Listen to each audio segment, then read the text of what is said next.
Kia ora, and welcome to the Methodist Mission Southern's podcast series Change That Works. Methodist Mission Southern's vision is of a safe, caring and sustainable society where everyone is valued, respected and enjoys an equal opportunity to lead a fulfilled life. The mission delivers a broad range of evidence-based services to people of all ages throughout Otago and Southland. Our social and educational services aim to develop skills and build resilience in every person we work with to create meaningful, long-lasting changes for themselves, their whānau and their communities. I'm Julie Roberts, Lead Grants and Giving, and today I'm talking to Ruby McLaren, one of the mission's Taituāra Hāpori Community Services Specialists. Kia ora, Ruby. Thank you for taking the time to have this kōrero with me. Kia ora, Julie. Thank you for having me here. You're welcome. Now, Ruby, can you tell us what is a Taituāra Hāpori? So what I do, Julie, is I work with individuals and whānau to develop skills and knowledge, plus connect them with services to help them achieve their goals within the community. I work with our rangatahi and our young mums from the transitional houses from when they move in and up until 3 months after they leave us. Sounds a big job. Yeah, definitely can be. So, what geographical area do you cover? You're not here in Dunedin, are you? You're in Waihopai. Yes, so I'm based in Waihopai in Invercargill, and I work within the Invercargill area, but people can access our houses from all over Southland here. Right, and just to note, cut you off. Just to note, we do have the Taituāra Hāpori role here in Dunedin, also for our youth transition houses. And our Early Learning Centre, Little Citizens whānau, and any community referrals. So it's a big geographical area from all of Otago and Southland. Yeah, Oamaru through to Bluff, I believe. Yes. Right, so talk me through what happens when a youth arrives at the house. How do you support them? So when a rangatahi or a young mama arrives at the house, they do work closely with Laura, our transitional house coordinator, and myself. I usually give them a little bit of time to settle in, get comfortable. They've usually come, it's a big change and a big move for them. And then from there, what we do is we help them to create their plans of goals that they want to achieve when they're with us. So we start with one plan, which is goals that they want to achieve, such as maybe education we've had, or finding sustainable housing, getting driver's license, things like that. And then we also create a wellbeing plan. And with this has actually been set up with a little bit of help from Active Southland, which gives our rangatahi access to try new sports or activities within the community. It's been pretty awesome to see them have that access to all those cool things out here. Right, and it's fabulous structure. These are for 16 to 19-year-old and up to 24 for the young mum's house. Is that the age range? So you can imagine not having that sort of support at that age. It must be quite bewildering. Yes, yeah. To think they're going through so much naturally growing up, and so it's good that the houses can provide that extra support for them. That's lovely. I'm talking to Ruby McLaren about the Methodist Mission Southern's Taituāra Hāpori Community Services. So if anyone thinks that this is a service that they could certainly be in need of, how would they get hold of you? So they can contact us directly. For Dunedin, the details are up on the website and you'd be able to find it there. And for myself, which is Invercargill and Southland based, you can email me, which is rubym at mmsouth.org.nz. or you could call or message me through my mobile, which is 027 557 2000. That's lovely. So, Ruby, how many clients or youth do you support at one time? Yeah, so that really depends on movement within the house, who's moving in, who's moving out. But usually I work with between 15 to 20 rangatahi and young mums at one time.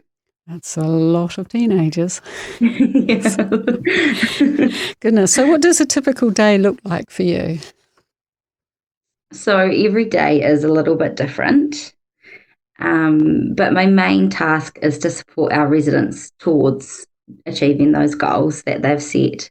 So some days will include connecting them with services within the community that can help them achieve those goals, whether that's education programs, Drive My Life for driver's license, things like that.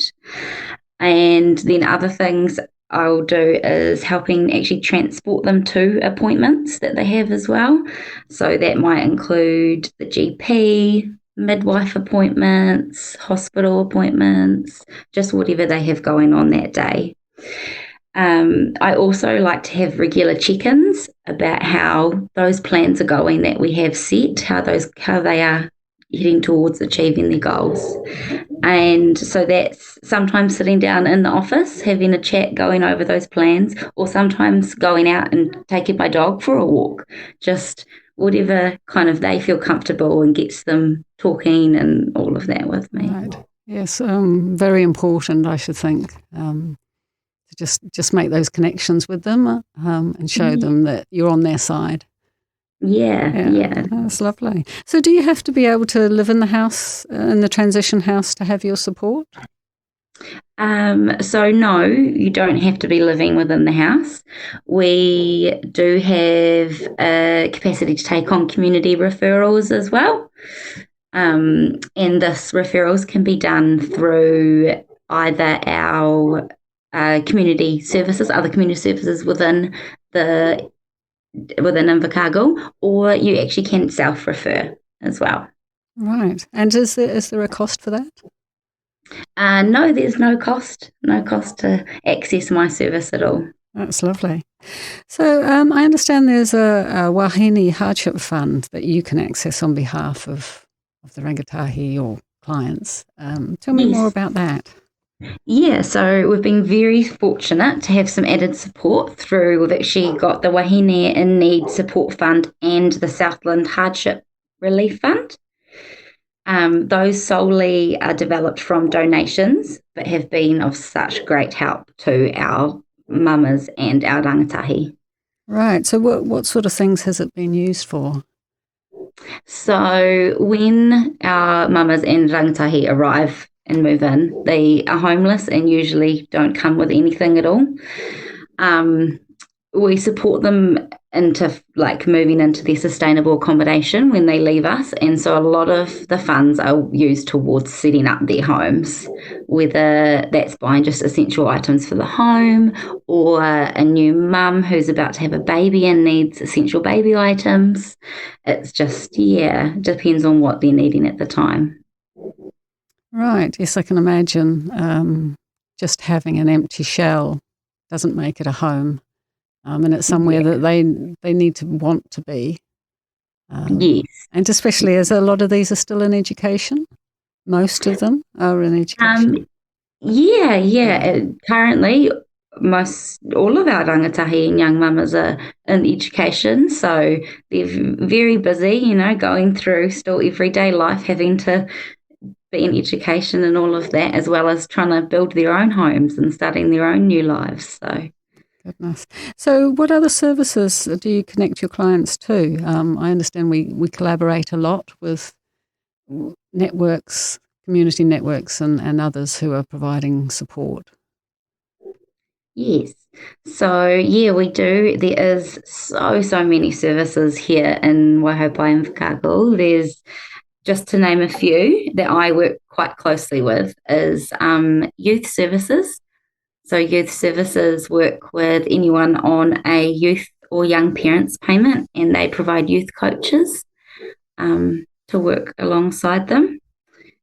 There is also Number 10, which Number 10 offer a massive range of services. They've got youth mentors, they've got free access to GPs and nurses, as well as counselling there.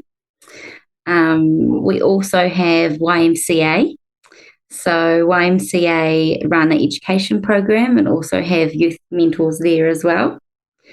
Some of our services that I probably refer more or connect more with our mamas are Awaroa whānau services.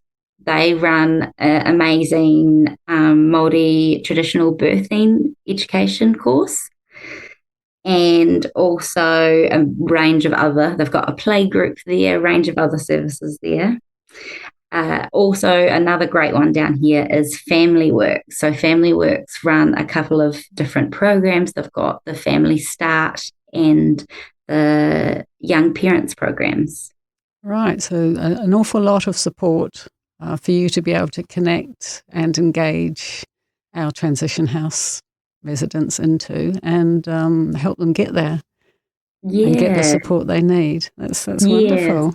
Trying to build that sort of wraparound service that will continue with them on after they leave the youth houses and young mum's house. Mm-hmm. And just to say, there's the same again up here in Ōtepoti and Dunedin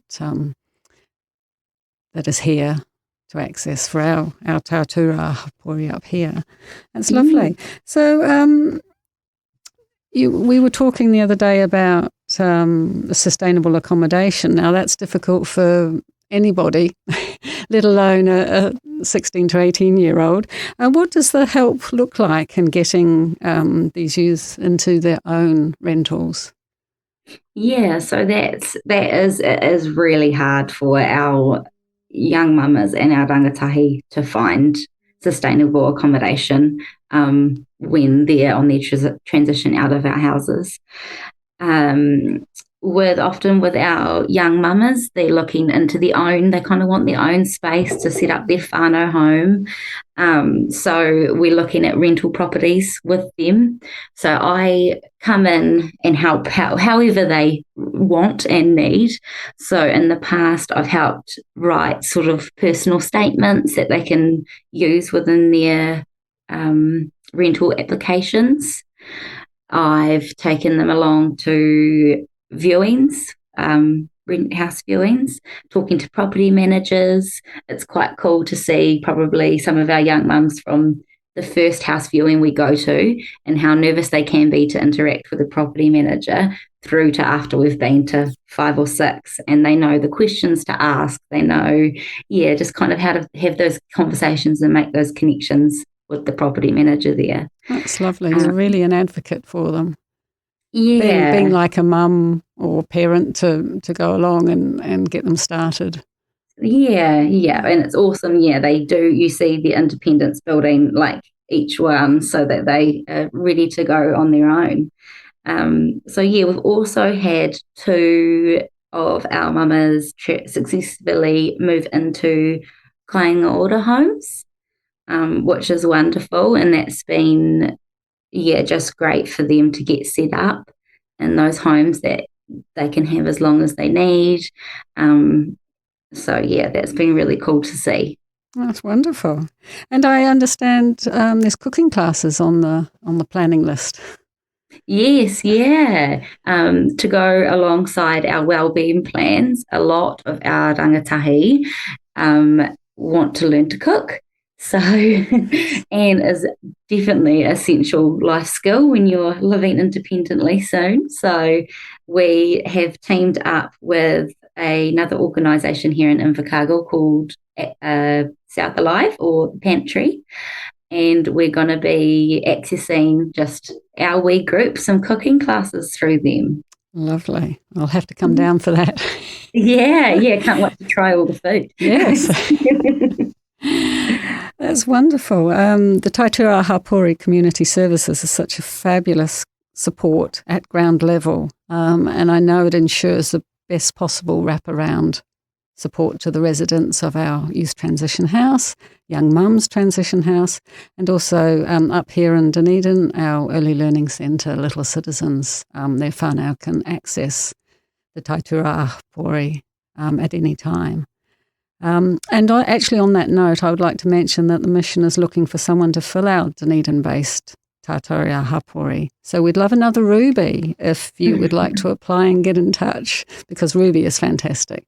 I couldn't speak more highly of the role. It's such an amazing role to work in, to work with our youth and help them on their way to being independent. Oh, that's great. So you might have inspired someone to step forward and apply. That's great. So thank you, Ruby, for once again, you're such an organisational skills person and the person who makes things happen.